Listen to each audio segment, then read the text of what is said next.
This is the Breaker.news podcast for the week of December 31st, 2023. I'm Bob Mackin, publisher of the Breaker.news and host of the Breaker.news podcast. Welcome to edition number 323 and Happy New Year.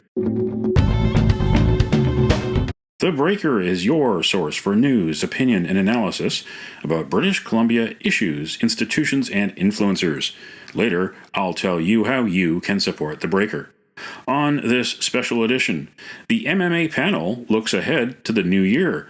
I'm joined by Mario Canseco of ResearchCo and Andy Yan of Simon Fraser University on what to expect in 2024.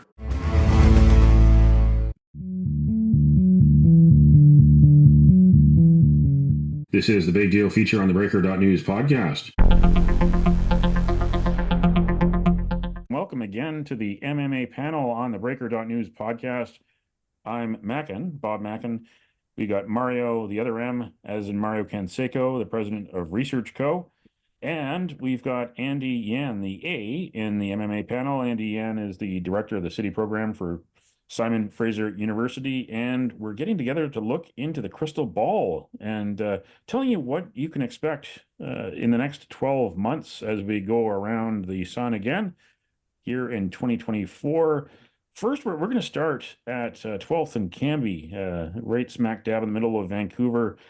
City Hall got exciting late in 2023 when Mayor Ken Sim marked his first year in office by dusting off a promise he used to have that he actually said he wasn't going to follow through with, but now he is again, to abolish the Parks Board. The ABC City Council voted to forward that to the provincial government. David Eby and the NDP in the next session are going to consider changes to the Vancouver Charter to make that happen. They're waiting for a number of boxes to be ticked. They want to know what's going to happen, of course, with the unionized staff. They want to know what's going to happen with relations with area First Nations, the Musqueam, Squamish, and Tsleil-Waututh. And of course, it caused a split in the ABC caucus, and we've also seen former park board commissioners from opposite ends of the political spectrum. We've seen hell freeze over. We've seen people like Melissa DeGenova and Sarah Blythe agree on something for the first time, maybe ever. But now they can agree that the park board should not be abolished. So here we've got a political dynamic happening. Do you think that this is the beginning of the end for ABC? Could ABC flame out before the 2026 election? Mario Canseco. Well, there's a possibility of that happening. And I think we need to look into the terrible history that we've had in this country amending documents. You look at the Meech Lake Accords, you look at Charlottetown, and what is happening here is similar in my view, because it's not just going to be a rubber stamp that says, okay, now the council takes care of all the things that the park board used to take care of. This is going to be a process, and it's going to be just like Charlottetown, where you start with one idea, and then 2 months down the road, you have this laundry list of things that have to be in front of somebody to say yes or no to. So I think that is going to be complicated for them, especially when you open it up to First Nations discussing what they want to see. You need to figure out what to do about the unions, as you said. So this isn't going to be as simple as just saying, we're just going to take off this little piece of the charter and add this one, and it's all going to be fine. So I think there's significant potential for political missteps, and council is surrounded by people who aren't politicians. So it's not going to be that easy. This isn't as simple as, you know, cutting some ribbons and talking about certain things and saying that swagger is back. This is an issue where they're going to need a lot of support and a lot of emphasis on how to get things done properly, because this isn't the kind of thing that can be done if people like Brian Mulrooney tried it twice and failed. I don't know how ABC can seriously consider this and think that it's going to be successful immediately. Andy Yan, with this move by Ken Sim to get rid of the park board, he said it's going to save millions of dollars, but he hasn't shown us the plan. Just like in the fall of 2023, they started to cut down 160,000 trees at Stanley Park in order to save it from the ravages of the looper moth infestation and the drought. They haven't shown us the plan there. They haven't shown us the science behind it. Are we starting to see a pattern at 12th and Cambie under the ABC administration where it's decision-based evidence making instead of evidence-based decision making. I think that that's part of the challenge ahead. I mean, when you see, I think one headline, "General Atmosphere of Crazy," is not particularly a headline you want in terms of the description of local governance. And I think going into really how I think one Parks Board advocate took a photo of someone's phone, and it was on this, I think, phone talking about this. I think as what some would summarize as a City Hall insider being very happy about how things are going. That I think it elicits an environment of distrust. And I think that what this all comes down to, I think, is a growing environment. I think for some, they never trusted ABC to begin with, but a potential for a growing mistrust between what was promised and what is being delivered. And I think that underlying all this, and if you really, really think about it, is actually how much Vancouverites value their parks. And I think the jump, if this does occur, is going to be a serious challenge for ABC, is if people associate the change of the Parks Board as a growing threat to the parks of the city of Vancouver. That it's a city that is very much defined by its parks, and not only its parks, but its community centers. And I think that that is a form of the political identity for many Vancouverites, I think, through which I think for that they kind of set aside in the background as they kind of enjoy, as their very expensive lives in the city. But yet, I think it provides a respite in towards how we live in the city. And I think right now, I think that this is really where this kind of age of uncertainty, the age of rage, if you will, is really coming into, I think, into view, really towards what the what this move could do, and what people may think it will do, and what it will actually do, and how those are almost three separate things, and how I think this general environment of mistrust amongst any number of organs could actually, I think, organize, be a form of organizing, I think, for those who oppose the ABC majority. And I think that this is actually going to be, I think, the thing to watch, is that, is this part of the organizing of a much stronger opposition to ABC than what we saw in the prior civic election. So we'll shift our focus to Surrey. Now, the interesting part of Surrey is Mike Farnworth, the Solicitor General, used his power to fire the police board late in 2023 because the transition from the RCMP to the Surrey Police Service isn't going the way the province wants it.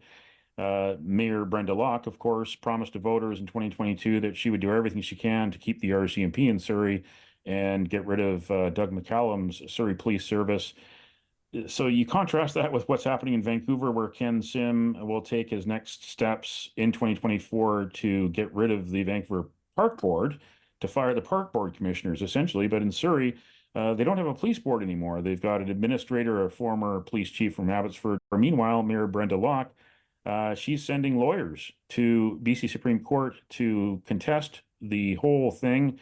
There's a judicial review, which will be heard sometime sooner than later in 2024.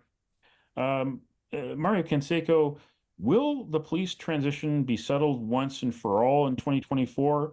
Will Mayor Brenda Locke win in the court of public opinion, the court of law, both, or neither? I think it has to happen probably in the next 4 months. If the election happens early, and I think there's still a big possibility that that might be the case, you don't want to have a situation where you're knocking on doors in Surrey as an NDP candidate and they tell you, oh, you know, you guys went against what the mayor wanted to do and you guys don't care about safety. I think there'll be a moment in the first 3 months of the year where the two governments come together and talk about a way to make this work. It's necessary for both of them. You know, you can't keep fighting a fight that you're going to be losing when there are other issues in Surrey that are affecting the way people perceive your mandate, particularly on the education front, if you're Brenda Locke. And if you're David Eby, you don't want to be in a place where you can hand Surrey back to BC United or the BC Conservatives because of all of this craziness. So there's going to be a moment when they talk about it. And you need a solution that lets everybody save face. It's not a complete defeat of the other government's position. It's ultimately saying, well, we did talk to each other. We managed to hash out this fair compromise that is going to work for everybody. But if the election is in May, it needs to happen fairly quickly.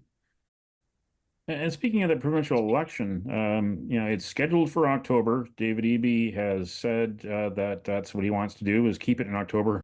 Added to that dynamic is the situation, the splitting on the right. You've got BC United, the former BC Liberals, who lost some of their people on the center right of the political spectrum. The BC Conservatives have seen a resurgence in polls. We haven't seen them have a resurgence yet in fundraising. But could these parties find a truce on the way to the election to unite the right, or will they lose like in 1996 when the NDP was able to exploit the split between the BC Liberals, what was left of the Socreds, as well as the BC Reform Party? Mario Canseco. I think they're running out of time. And the reality is the animosity that has been shown by both sides leads me to believe that they're nowhere near establishing a truce. I think they've been both very critical towards each other.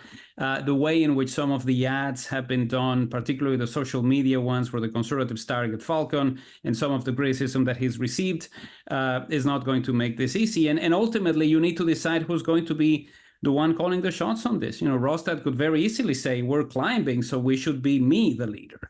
Whereas Falcon might say, I'm more experienced, I've been in here, and I think I should be the one who can unite us. So I think it's definitely not something that will be easy to do. And it certainly helps the NDP build its case. We haven't had a terrible government. We changed premiers. Things are working well for the most part. Right. A lot of the criticism that has been happening after the COVID-19 pandemic hasn't really been as strong as what we saw in the latter years of the Christy Clark government. So I think that is also part of it. You have people who are finding specific politicians to be mad about. And in British Columbia, it seems to be federal. Not a lot of concern about municipal politics yet. It's been just a year. People aren't unhappy with David Eby either. So if the election happens in May, which I think it will, and we actually talked about this last year, there might be an opportunity for them to do things quickly. And it also forces the hand for the BC United Party and the BC Conservatives to say, we have to unite, or this could be something that lasts a decade. Now, on federal politics, we've got a foreign interference public inquiry, which is in its very early stages, even though it's supposed to wrap up by the end of 2024. We have an interesting dynamic in Canada where the headlines in 2023 were mostly about China and the Chinese Communist Party interfering federally and even municipally and even provincially. Then we had the headlines about the Indian government, especially connected to evidence that points towards Indian government agents being involved in one way, shape, or form in the murder of Hardeep Singh Nijjar in Surrey. And the Americans have laid charges against someone involved in a murder for hire scheme against an associate of Nijjar. We have seen, of course, the ongoing situation with the Russia's war on Ukraine and how Canada has done whatever it can to keep spending money to keep the Ukrainians from being decimated by the Russians. This is a really battle between good and evil, as Putin still continues to pummel Ukraine. And of course, we saw what happened to Israel on October 7th, the October 7th massacre, and the worst day for Jews since the Holocaust, and how Israel responded and how various countries have responded in terms of support for Israel. And the Canadian government support has kind of wavered in recent weeks. As we've seen various protests, some of them connecting to groups which are acting in Canada, which have loyalties to or connections to Hamas. So we're in a different era here with Canadian foreign policy. So this foreign interference public inquiry, starting with you, Andy Yan, will it become a circus, or will this become something that will move Canada forward and make Canada a better, stronger place for diaspora groups and for Canadian institutions?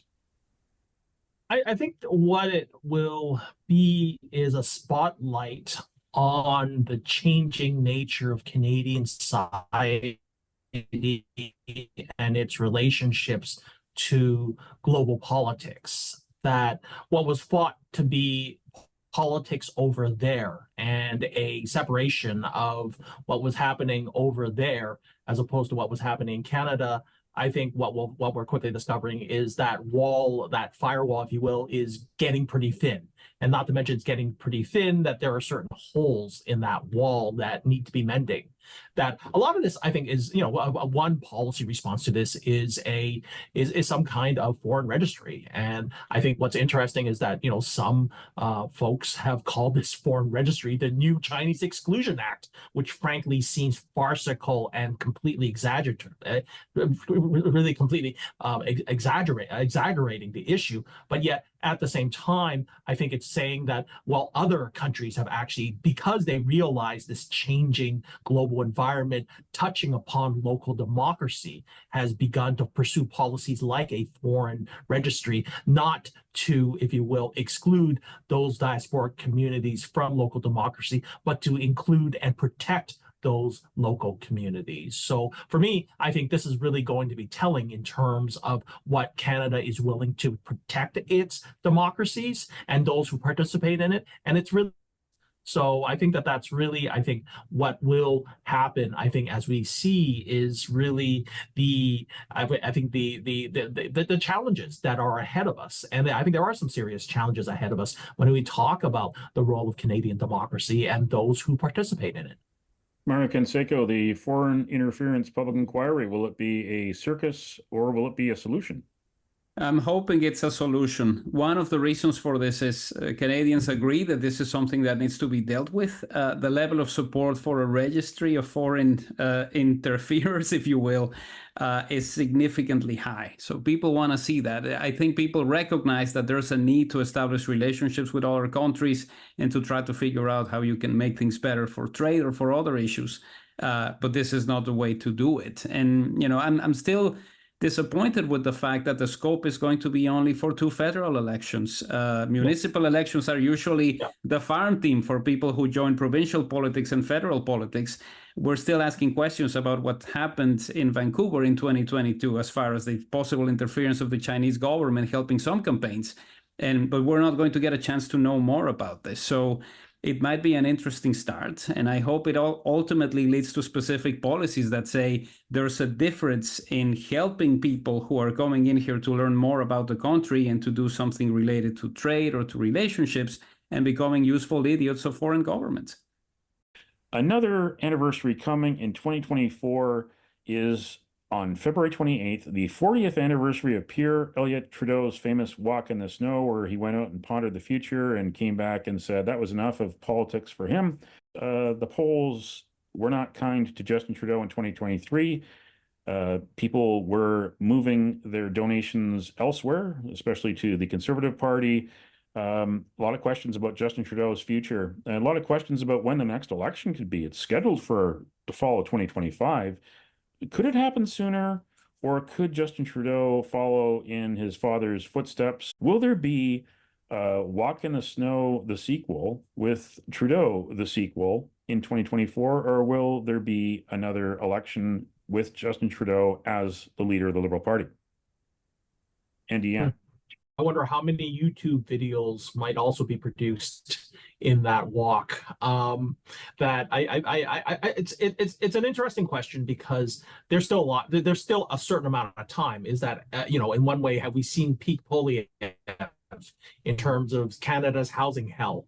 And I think that this is, and that's provocative. And I think that really, the winter of our greatest discontent. I wonder if that's where we are right now, and yet at the same time, is there a momentum in what's happening with Pierre Poilievre that I think is happening, or is it an anti-Trudeau vote? And I think that this is these are with two parallel kind of questions here, right? If part of it is a a rise in Polyev, then that's one issue. Then it really is going to be a competition for trust. For who do you trust, Pierre Polyev or Justin Trudeau, or is it get them out? Yeah, I want anyone but Justin Trudeau and the Liberals in power, which is totally different, because then one can imagine that it is going to be a walk in the snow, and a very kind of quick decision. But I think it's an interesting question, and I'm not sure. I think, to be honest, I'm not sure, because there are still, I think there's still a bit of time. There, certainly I think some movements in terms of housing right now. I mean, you kind of see the ministers kind of constantly fly back and forth making housing announcements, because it really is, I think, huge questions around housing, as well as affordability of life, that I think is one of the kind of biggest challenges across the country. And yet I don't know if the Conservatives have solutions that are, I think, realistic to meet here. So, to be seen. Mario Canseco, in 2024, will Justin Trudeau take a walk in the snow, or will voters take a walk to the ballot box? I think it's going to be the latter one. I don't see anything that leads me to believe that Justin Trudeau is going to step down. My take on this is, if the election in the United States features Donald Trump, the Liberals are going to try to engineer their own demise and have our election at roughly the same time, and turn this into a contest of emotions. This is maybe not campaign against Polyev directly, but say, he's the de facto surrogate of Trumpism in Canada, and this is what you're getting, and we're going to be going back and forth between talking about Trump, talking about Polyev, talking about Biden, talking about Trudeau. That plays to their advantages, and I think that establishes the type of emotional connection with voters that they have lost over the past couple of years. You're not going to get that back by cutting ribbons or by announcing things. We'll see what the reaction is to some of the things that they've done with the NDP, because we've seen those numbers tracking downward over the past year. People were satisfied with this deal, and the last time we asked in late November, a majority said we're not getting anything out of this. So if they can manage to turn those numbers around a little bit easier, then I think it will be to their advantage. But I still think that if Trump, and that is a big if, of course, and we'll talk about it later, if he is on the ballot, then the Liberals are going to say we need to have our campaign at roughly the same time and talk about us as the defenders of democratic values versus Pierre Polyev. Right. Speaking of the excited states, it is the presidential election year in 2024. Will this be a rematch of 2020? Or will the Democrats and or Republicans think twice about their candidates? Will it be Biden versus Trump? Will it be someone else versus Trump? Will it be Biden versus someone else? Andy Yan, what do you think? Pretty sure Biden will be in it. I think that it's clear that he is. I think, well, certainly on the older set. I hope to age like that. That I think that he'll. I think he'll still be. He'll still be on the Democratic ticket. But then I think, wow, who he will be facing, probably going to be up to the Supreme Court of the United States. Probably, I think, some really, in one way, big political drama, but yet with massive stakes. And I think that, certainly with some of the rhetoric that has come from Trump, in terms of, just in one way signals and paraphrasing from, I think, certain aspects of Germany's mid-century experimentation with National Socialism, that I think that it is incredibly troubling. And I think that at the same time, it also touches upon really the state of the United States when it talks to local the local scene in terms of economics, how Americans are feeling about their kind of economic and their economic well-being. And I think that this is really one of the moments through which will define our world. That it is an election that will, I think, define our world and really how what it might look like for decades to come. Mario Canseco, I think there's a reason why you still have 5 people campaigning openly and thinking, if Donald Trump doesn't get there, maybe I should be the person to do something like this.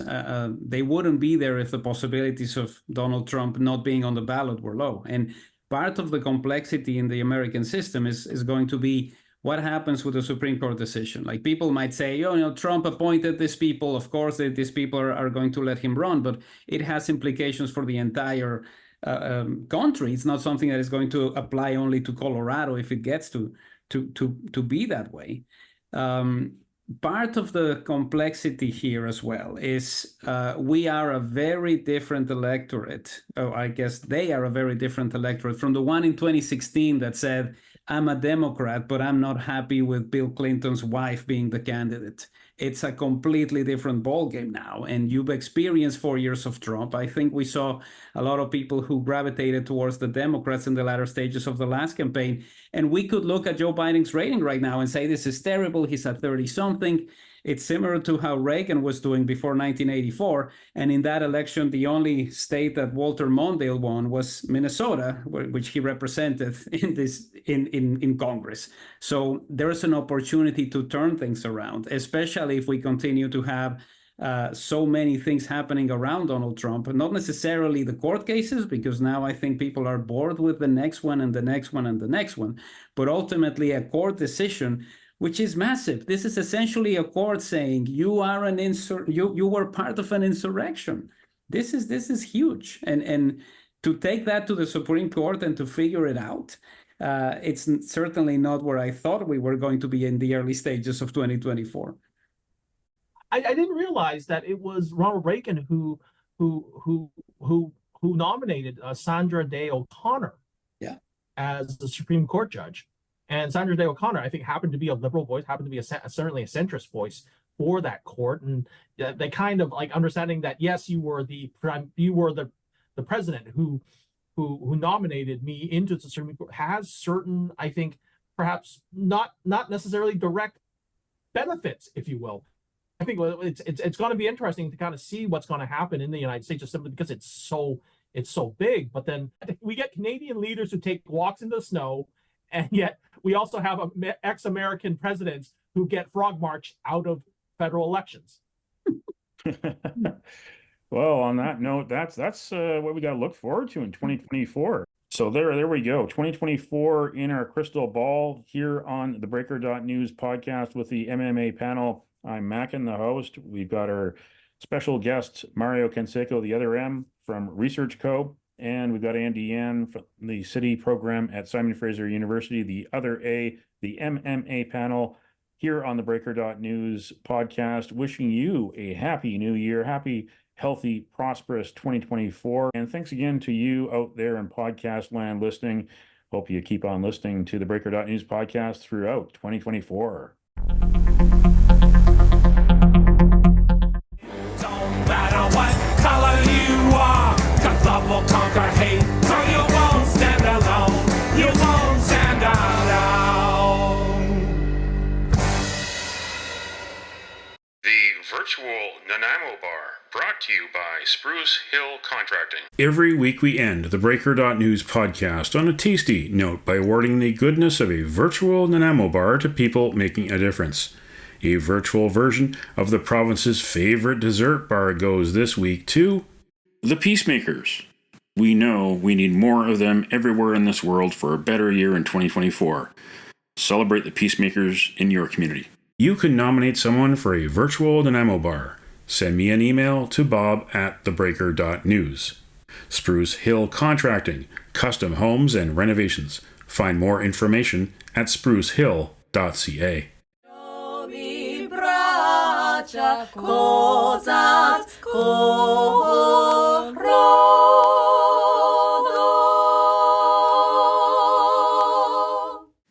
That's it for the Breaker.news podcast for the week of December 31st, 2023. I'm Bob Mackin. Thanks for joining me.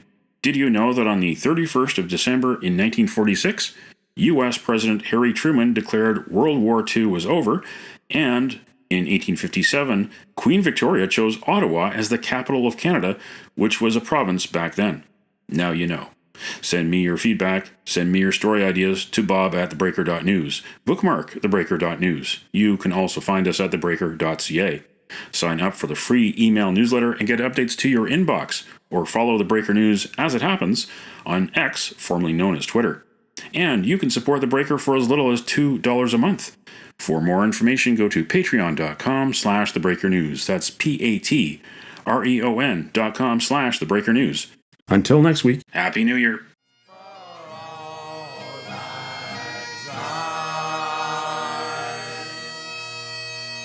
Should I touch me?